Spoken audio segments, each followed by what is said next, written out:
welcome to my channel. Ako nga po pala si Tin, ang tindera ng Tin Store. Ayan guys, good morning.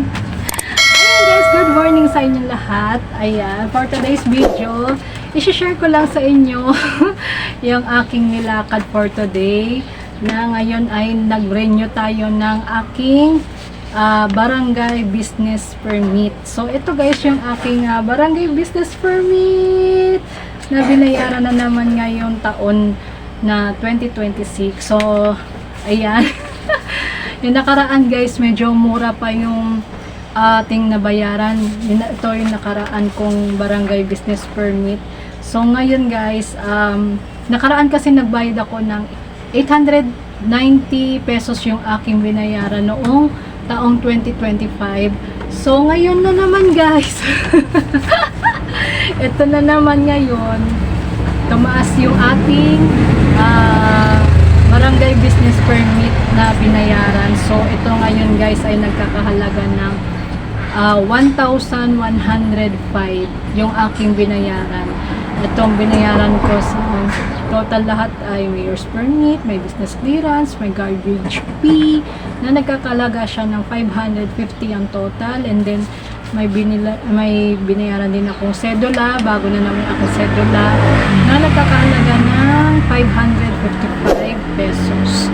So ayan, meron na naman tayong barangay permit guys, barangay business permit sa ating tindahan. So, okay lang naman to guys dahil para lang din naman to sa ating tindahan, di ba? Para meron pa rin tayong dokumento na may papakita sa mga bumibili or sa ating mga customers at sa ating mga mag-iikot dyan ng mga government ba? Ganun. Ayan. Kahit pa paano guys, kahit maliit lang po yung ating tindahan ay kasi medyo matagal na rin tayong nagtitindahan. So, mga ilang taon na ba? 7 years, ganun. Magkuha pa rin tayo ng ating barangay business permit. So, ito naman kasi guys, itong kinukuha kong barangay business permit guys, maliit lang naman yung ating tindahan, kaya kahit na maliit lang yung ating tindahan guys, syempre medyo ano na rin tayo sa pagtitinda, kaya kailangan na natin mag-renew tayo ng ating barangay business permit. So ito guys, nag-renew na naman tayo ng ating business permit, barangay business permit guys.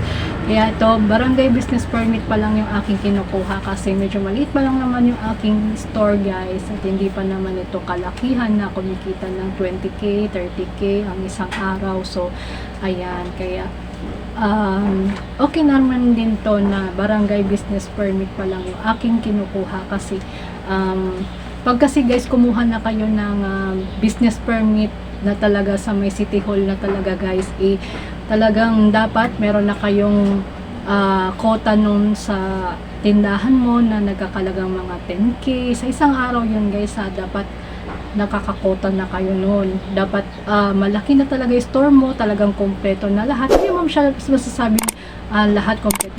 Malaki na yung tindahan mo, sinusurvey naman nila yan kung ano ba yung tindahan mo, malaki na ba, pang wholesale retail na ba na malaki, ganun, mga ganong bagay. Sa akin kasi guys, hindi naman to kalaki, malaki lang yung space niya. Pero hindi naman to masyadong kompleto naman, hindi naman to masyadong medyo malaki na masasabi mo malaki. So tindahan na talaga, maliit na tindahan, ayan, na kahit papano dito tayo kumukuha kasi ng ating mga pambakon-bakon ng mga bata pag nagkukulang ng mga gastusin, mga bayarin, ganyan, si Judith, ayan, yung mga bayarin kasi dito tayo kumukuha ng ating mga pangangailangan. So kahit pa paano itong tindahan na ito nakakadagdag sa ating ano ba, sa aming pang-araw-araw na pangangailangan. Ayan guys, so ayan, sabi na naman ni Lalabs Baby Yashi na madaldal na naman ako. Ayan guys, so sinishare ko lang guys itong aking barangay business permit. Ayan, nag-renew na naman tayo guys. Ito yung dati, ito yung ngayon na nagkakahalaga ng 1,105 yung aking binayaran. Guys, tumaas na naman nga siya. Tumaas na ng halos 200.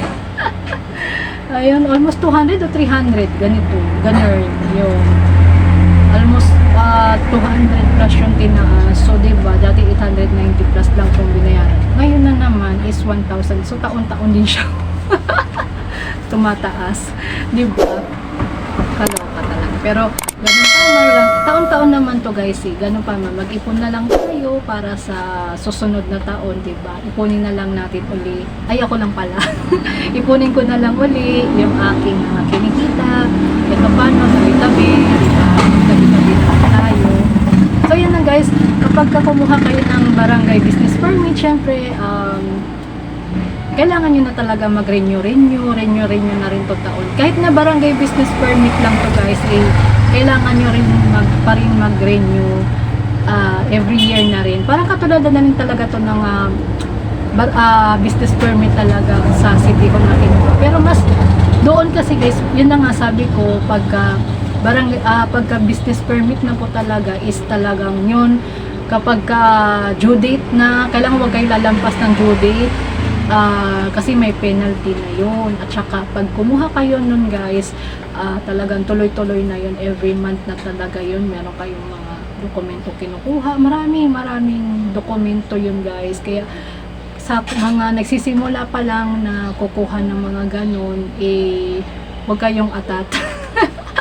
Huwag kayong magmadali guys kasi pag once na kasi na kumuha kayo yun, yearly na talaga, kailangan nyo yung mag-renew na kayo na mag-renew. Tapos may mga statement of account na kayo nun, ganun, may mga basta marami na kayong babayarin nun. Kaya nga dapat nga kumikita na nga kayo doon ng isang araw ng 10k, 20k, mga ganun sa tindahan nyo para naman sa taon na yun makakapagbayad na kayo ng inyong renewal na business permit. So, ito naman kasi guys sa akin, barangay business permit pa lang. So, malit lang naman kasi din itong tindahan ko. Kaya, okay na rin naman na paano ito pa lang yung ating pwedeng makuha sa ating tindahan na kahit paano meron tayong may papakita sa ating mga customers and mga government officials na kung may magtanong dyan, mga ganun, o may permit mo kayo, o meron tayong papakita, diba? Kasi kasama talaga to sa ating economy, sa pagbabayad ng ating buwis sa ating. Kailangan nga natin guys na magbayad ng mga taxes. Ayan. So, talagang itong ating pag nagtitindahan tayo talagang sakop tayo ng ating pagbabayad ng tax. So, ayan. So, maganda naman ang dito dahil nagbabayad naman tayo ng tax. Dahil ginagawa naman ang mga dapat gawin. Kaya ayusin lang ang dapat na gawin sa mga tax. Mover na ako. Basta nagbayad na ako ng barangay business permit ko. Nakakapagbayad tayo ng mga tax. Ang dami mga tax dito guys. Ayan, na ating binayaran. So, ayan. Medyo tumaas ang aking barangay business permit ngayon ng 200 plus 1,105 yung aking nabayaran. Okay? So, yan guys, kung may mga katanungan kayo dyan, just comment down below lang kayo dyan guys. Ako naman sumasagot sa mga tanong kapag may katanungan kayo dyan guys. So, comment down below lang kayo dyan guys kung ano ba yung mga katanungan nyo about sa barangay business permit. Ayan, sasagutin natin yan guys. So, ayan. Pero basta kung medyo matagal-tagal na kayo na mga nagtitindahan, medyo okay naman na ninyo, nakakapag-ipon na kayo kahit paano ng pangatayan sa barangay, kumuha na kayo ng barangay business permit. Kasi kung okay pa sa inyo yung barangay business permit, kasi yung iba kasi hindi na yata allowed yung iba, ginugo na sila sa munisipyo, yun, business permit na talaga na malakihan, ganun. Kapag sinasurvey naman kasi yan kami dito kasi sinasurvey kasi kami dito, kaya okay lang, nakikita naman kasi na medyo hindi naman ganun kalaki ang ating tindahan tindahan. So, ayan, okay pa rin si barangay business permit yung sa akin. Okay, renew lang to. Tuloy-tuloy din naman to, every year lang naman to guys, hindi naman to monthly. So, kaya kumuha na lang din kayo para na rin sa secure ng ating tindahan. Ayan, walang magbabash sa'yo, walang magano sa'yo, diba? Walang magsisita sa'yo. Magtitinda ka ng mga product na ganyan, ice cream, bakit wala namang permit, mga ganun, at least may papakita ka sa iyong basher. May ganun, ayan. So, yung iba nga kasi talaga guys, yung dito sa paligid ko, wala talaga silang barangay business permit kasi hindi naman, yung iba kasi dito hindi naman, yung ibang nagtindahan dyan hindi naman sariling bahay nila, gano'n, squat lang, tapos nagtayo siya ng tindahan, kaya hindi na rin siya yung iba naman, dahil sa siguro inisip nyo matanda naman din na siya, kaya hindi siya kumukuha ng business permit, pero nag-ooperate siya ng tindahan. Pero ako ayoko yung gayahin yun kasi mahalaga pa rin sa akin na may hawak kayong permit sa barangay para naman kahit pa paano meron tayong magpapakita sa ating tindahan. Sa looban maraming tindahan sa looban. Kaya yung iba dyan wala namang permit, yung iba kasi iniisip nila na sa loob sila ng tindahan. Pero sa akin kasi medyo nasa commercial area tayo, kaya kailangan meron tayong may papakita na dokumento kahit paano sa ating tindahan. Kung meron mga magsita sa atin, kung meron mga taga-owners na sumita sa atin, ayan, kahit paano meron tayong may papakita. Kasi minsan kasi sinasabi niya ako nagbayad ako ng garbage fee, ayan, katulad niyan. At least kahit paano, nagbayad ako doon sa barangay. Kasama na siya sa binayaran ko.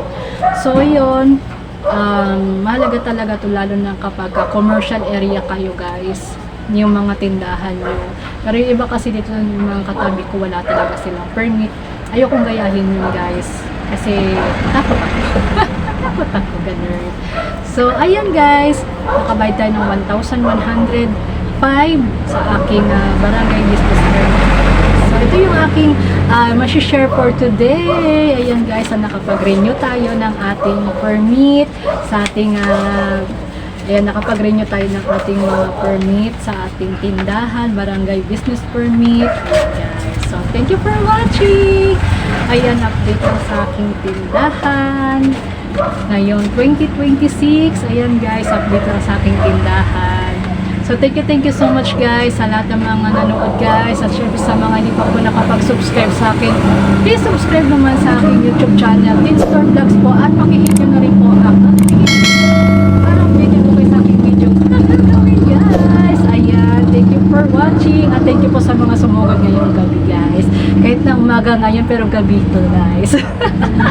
Okay, comment down below po sa mga katanungan, mga gusto nyo pong itanong. Ayan, sasagutin ko po kayo dyan. Okay? So, thank you so much again. Bye-bye. God bless po. Mag-renew na po tayo ng ating mga barangay business permit at mga business permit guys. Ayan. Thank you so much. Bye-bye.